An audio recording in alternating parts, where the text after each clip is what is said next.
بسم اللہ الرحمن الرحیم۔ السلام علیکم ناظرین گرامی، ہم سب جانتے ہیں کہ اس دنیا میں مرد اور عورت کی جنس کے علاوہ ایک تیسری جنس بھی پائی جاتی ہے، جسے ہم اردو میں خواجہ سرا ہجڑا جبکہ عربی زبان میں مخنث کہتے ہیں۔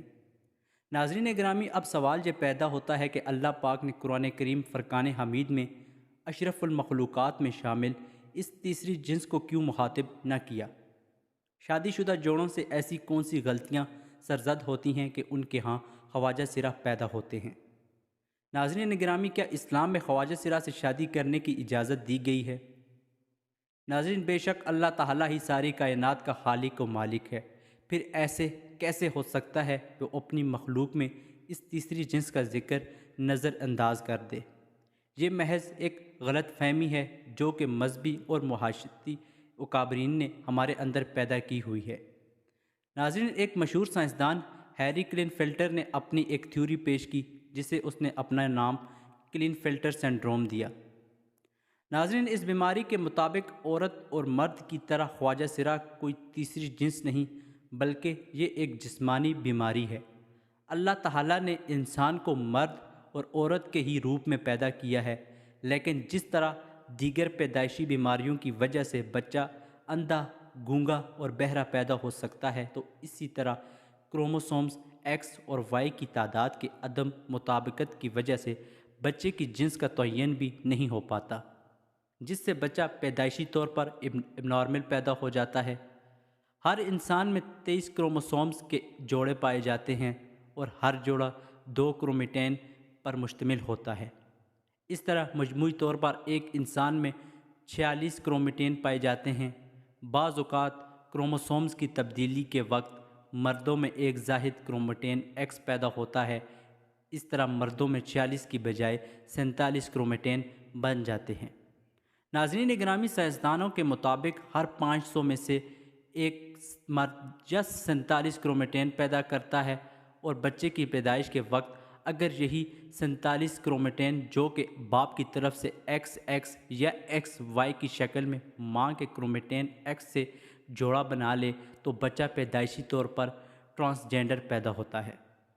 ناظرین، جہاں یہ بات واضح کر دیں کہ ماں کی طرف سے ہر صورت میں ایک ہی کرومیٹین ایکس آتا ہے، جبکہ باپ کی طرف سے ایکس اور وائی دونوں میں سے ایک نے آنا ہوتا ہے، لیکن اگر بدقسمتی سے باپ کی طرف سے ماں کو دونوں ایکس اور وائی کرومیٹین مل جائیں تو پھر وہ ماں کے ایکس کے ساتھ مل کر ایک ایسا بچہ پیدا کرتے ہیں جس کی سزا ساری زندگی ماں اور بچے کو دی جاتی ہے، جبکہ یہ تحفہ تو باپ کا ہوتا ہے۔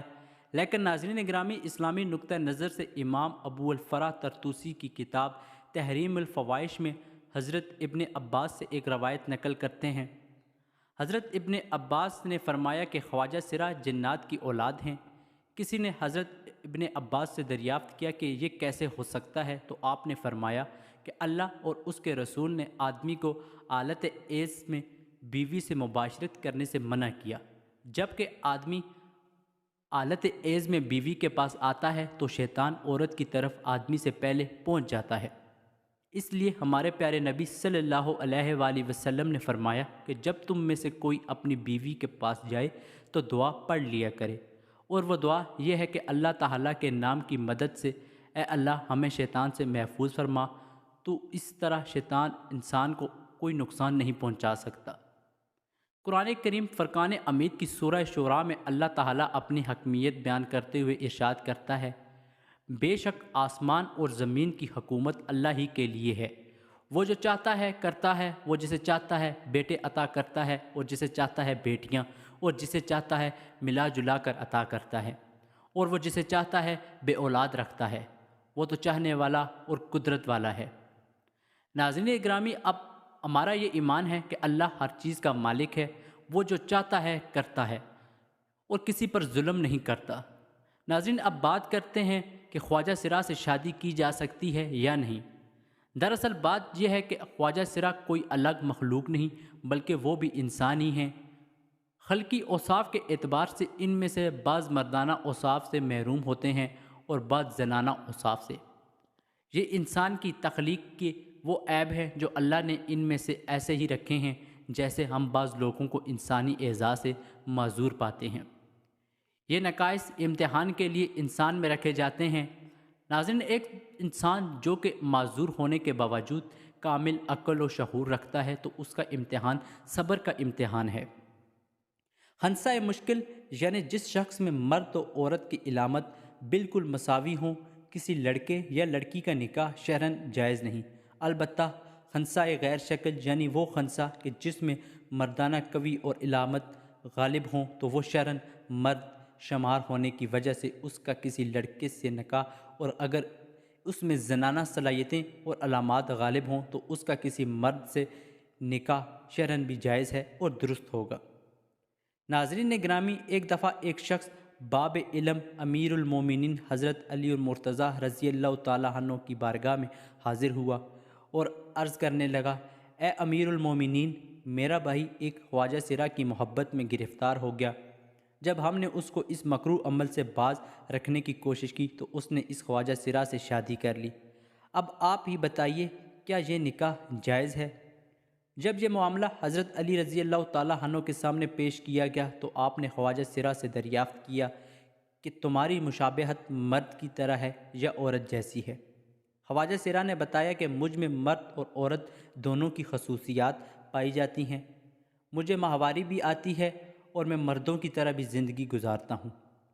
حضرت علی رضی اللہ تعالیٰ عنہ نے اپنے غلاموں کو حکم دیا کہ اس خواجہ سرا کی دونوں طرف والی پسلیاں شمار کریں، اگر بائیں جانے والی ایک پسلی کم دکھائی دے تو پھر اس کو مرد سمجھا جائے گا، ورنہ اس کو عورت تصور کیا جائے گا۔ جب یہ واضح ہو گیا کہ خواجہ سرا کی ایک پسلی کم ہے تو حضرت علی رضی اللہ تعالیٰ عنہ نے فیصلہ صادر فرمایا کہ اسے مرد شمار کیا جائے اور اس کے شوہر اور اس کے درمیان علیحدگی کروا دی۔ ناظرین گرامی، اسی طرح خواجہ سرا کی وراثت کا بھی مسئلہ ہے۔ اگر تو وہ مرد کے مشابہ ہے تو مرد کا حصہ پائے گا، اور اگر عورت کے مشابہ ہے تو عورت کا حصہ پائے گا۔ افسوس کہ ہمارا معاشرہ جو کہ اسلامی معاشرہ کہلاتا ہے، اس میں انہیں عزت و احترام حاصل نہیں جو کہ مرد و زن کو حاصل ہے۔ اسلام میں قدرتی طور پر پیدا ہونے والے خواجہ سرا بچوں کے لیے وراثت میں حصہ رکھا گیا ہے۔ اس معاملے میں سب سے پہلے والدین کو شعور دینا چاہیے کہ اگر کوئی ایسا بچہ پیدا ہوتا ہے تو اس صورت میں اسے گھر سے نکالنے کی بجائے معذور سمجھ کر معاشرے کا کارآمد شہری بنانا چاہیے۔ ناظرین گرامی، اس سلسلے میں دوسری اور بڑی ذمہ داری حکومت وقت پر عائد ہوتی ہے کہ ان پر جو کام کاج کے دروازے بند ہوتے ہیں، جن کی وجہ سے یہ سڑکوں پر بھیک مانگنے تک مجبور ہو جاتے ہیں، وہ ختم کی جائیں۔ ناظرین گرامی، ہماری آپ سے درخواست ہے کہ خدا را خواجہ سراؤں کو تحقیر کی نظر سے دیکھنے کی بجائے ان کو بھی عزت اور احترام دیا کریں جیسا کہ معاشرے کے دوسرے افراد کو حاصل ہے۔ اللہ پاک مجھ سمیت سب مسلمانوں کو نیک اور صالح اولاد عطا کرے، آمین ثم آمین یا رب العالمین۔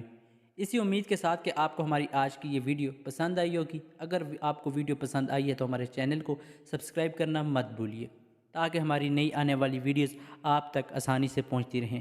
ملتے ہیں ایک نئی تاریخی اور تحقیقی ویڈیو کے ساتھ۔ خدا ہم سب کا حامی و ناصر ہو۔ خدا حافظ۔